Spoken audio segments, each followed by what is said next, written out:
বাইরে ঠিকঠাক পর্দা করা যায়, কিন্তু বাসায় বা কোনো অনুষ্ঠানে বেড়াতে গেলে মাহরাম মেইনটেইন করা যায় না, সেক্ষেত্রে করণীয় কি? বন্ধুরা, আপনি ঠিকই বলেছেন যে বাইরে পর্দা করার চাইতে বাসার অভ্যন্তরে কিংবা কোনো অনুষ্ঠানে বেড়াতে গেলে পর্দা করাটা অনেক টাফ হয়ে যায়।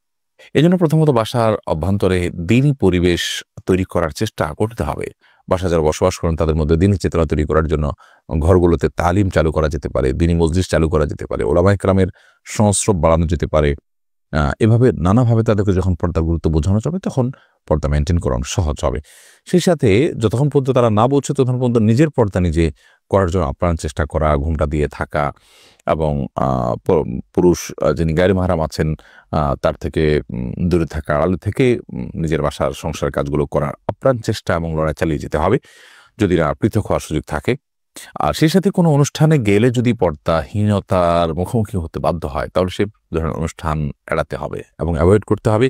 আর যদি কোথাও গিয়ে নিজের পর্দা মেইনটেইন করার সুযোগ থাকে, আপ্রাণ লড়াই করে চেষ্টা করে যদি মেইনটেইন করা যায়, তাহলে সেক্ষেত্রে সেটি করা যেতে পারে।